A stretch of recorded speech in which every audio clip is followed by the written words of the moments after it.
Good morning. Thanks for joining me today for our daily devotion. Glad you're here. Hope you had a great night. Looking forward to a great day.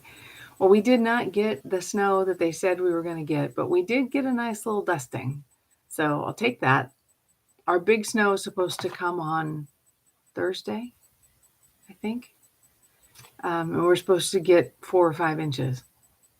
I hope so. I really hope so. The cat shaming photo of the day is I attacked Santa and chewed off his arm. I am not ashamed because I hate Christmas. Oh, you can see his little arm is gone. You can see Santa's little arm is gone right there. That's a naughty kitty. I don't know who hates Christmas, except maybe the Grinch. We do have a birthday today. Kelsey Westland is having a birthday today. So happy birthday, Kelsey. Hope you have a great day today. Oh, that's right. Today is December 20th. It is the day that we remember Katie von Bora Luther. Katie Luther was, of course, Martin Luther's wife. She was a former nun. She was the last of, gosh, now I can't remember how many kids, 5, 6 kids. And her parents could not afford to feed her. So they put her in a convent because that's what you did with daughters back in the day who you couldn't afford to keep. And so Katie grew up in a convent with a bunch of nuns, and evidently it was a rather austere setting. I mean, much like Martin Luther and his time at the monastery, he chose the Augustinian order because it was the most austere, most punishing to the body. They did the same thing for Katie. I'm really not sure why. I mean, it could be that that was the one that was closest to them. It could also be that they were wanting to punish her for being a girl because they did things like that back then. In any event, in 1522 or 23, 22, I want to say, she wrote to Martin Luther. He had just come out of hiding at that point from Wartburg Castle and asked for his help to escape the convent. And she and 8 or 9 of her sisters escaped the convent in empty herring barrels and rode in these herring barrels for I don't know how many days to get from the convent to where Luther was near Eisenach. Eisenach. So, because that's where Wartburg Castle is. And so they found him, or maybe they ended up in Wittenberg. I'm not sure. In any event, Luther helped out these girls by finding places for them, either as nannies or in some cases, he married them off to his fellow monks, fellow priests, because he felt that the Bible never says anywhere that a priest cannot get married. And that's true. The Bible does not say that a priest or a pastor or a clergy person cannot be married any more than it says that in the Bible that clergy can only be men. It doesn't say that either.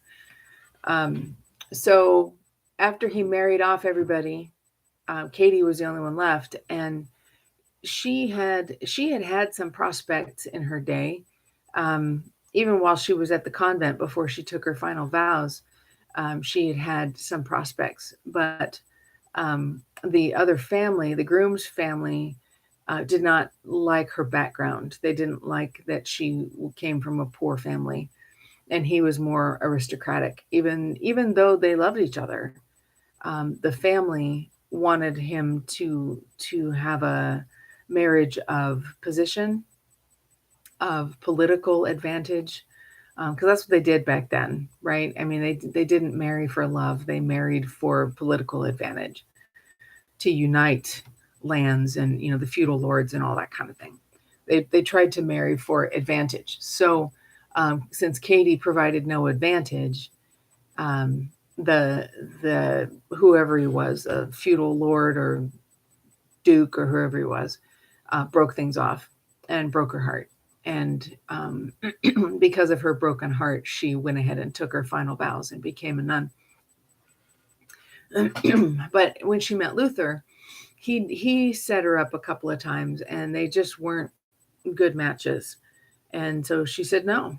I mean, she was a lady of gumption, and she knew her mind and could speak it. She was not afraid to say this was not okay with me. So she turned down those other offers until finally, like I said, there wasn't anybody left.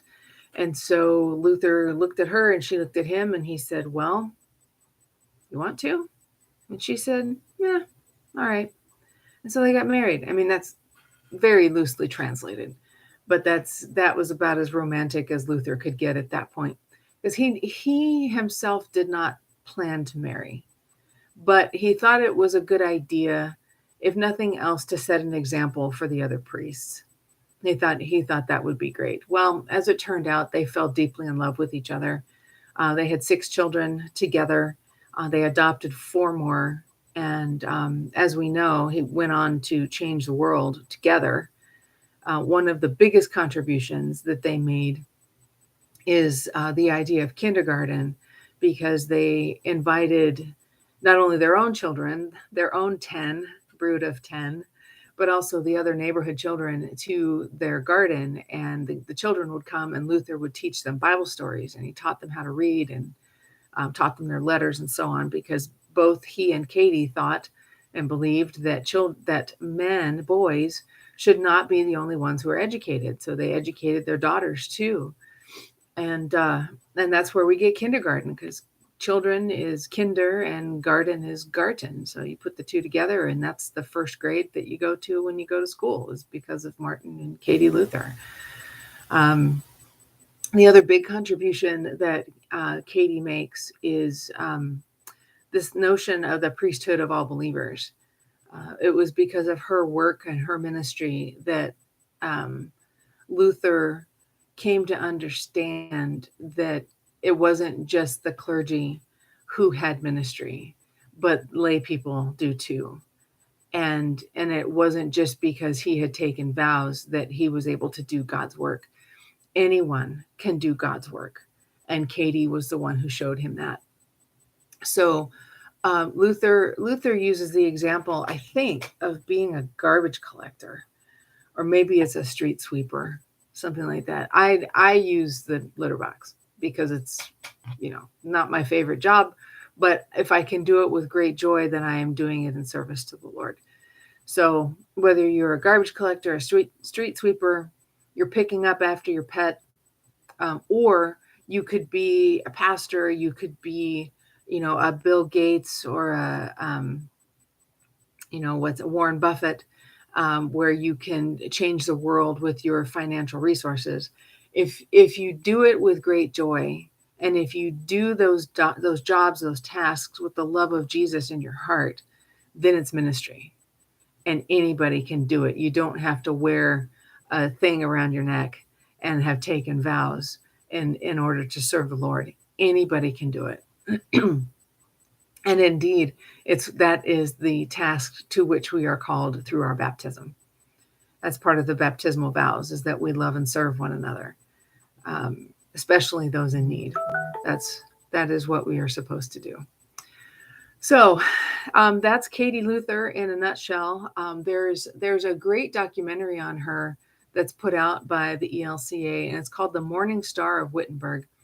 I think Mosaic was the ones who did it. It's kind of old now. I mean, it's a good 25 years old, but it's very, very good, and explains a lot about who she was and what she did and what happened to her. Speaking of that, what happened to her? After Luther died in 1546, we know that he died of kidney stones. He had trouble with kidney stones his entire life, and there's a story that he didn't urinate for 14 days, which I can't imagine. I can't imagine anyone surviving that, because that would lead to sepsis and all sorts of other things. So that might be one of those poppycock stories. But nevertheless, we know that he suffered with kidney stones most of his life, and that's ultimately what got him. So Luther did something that was rather extraordinary, because women at that time were not allowed to inherit land, and he left everything to Katie. He should have left it to his eldest son, but he left everything to Katie. So she became a reasonably wealthy woman when Luther died. And not long after that, Charles V waged war in that part of Germany, and the house they were living in was taken from them, if not destroyed. Luther Hall, that's there today, it was either taken from them or destroyed. And Katie and the children became destitute. And she was writing to a duke or some friend of Luther's, some wealthy friend. Maybe it was the prince. I can't remember. She was writing to somebody to ask for their help. And as she was either taking the letter to where it needed to go, or she was coming back from taking the letter from where it was supposed to go. And she had a horrible accident, fell off her horse, and landed in this puddle, and ended up dying of pneumonia not too long after Luther. I think it was 1548 or 9 when she died. So just a few years after Luther died, she ended up dying in this freak accident. So that's what happened to her. There's lots of Luther's descendants are around. I don't know that they are necessarily out about that, and I don't know why. I mean, if Luther was in my bloodline, I would be proud to be that, but maybe they're all Catholic. I don't know. In any event, there's lots of his descendants running around. So today we give thanks for Katie Luther, for her partnership with her beloved Martin, and for the ways that those two worked together to bring God's love and light into the world, and made it possible for us to have this very keen understanding that we are saved by grace through faith and not by what we do. So yeah, do check out that video. I bet it's on YouTube. You can probably watch it there. Or maybe your church library would have it. I know I've got a copy of it. So if anyone at St. Andrews wants to see it, I've got a copy of it. You're welcome to borrow it. So let us pray. We'll give thanks for Katie rather, and we'll say the Lord's Prayer and Luther's morning prayer, and we'll go about our day. Gracious God, we give you thanks for the life and witness of Katie Luther. Thank you for the ways that she felt called by you to share your love and light in the world. And thank you for her great contribution that she made, not only to Christianity, but also to the world, in her gumption and her willingness to speak her mind, and in her partnership with her beloved Martin. Our Father, who art in heaven, hallowed be thy name. Thy kingdom come, thy will be done, on earth as it is in heaven. Give us this day our daily bread, and forgive us our trespasses, as we forgive those who trespass against us. And lead us not into temptation, but deliver us from evil. For thine is the kingdom, and the power, and the glory, forever and ever. And we give you thanks through Jesus Christ, your dear Son, that you have protected us through the night from all harm and danger. We ask that you would also protect us today from sin and all evil, so that our life and actions may please you. Into your hands we commend ourselves, our bodies, our souls, and all that is ours. Let your holy angels have charge over us. Let your holy angels be with us, so that the evil one may have no power over us. Amen. Almost got it. Working on the memory. Almost got it. Hey, have a great day. Thanks for watching. If you're still with me, thanks. This was a long one today. So thanks for watching. Have a great day. Do what you can to bring some love and light into the world. And I will see you back here tomorrow.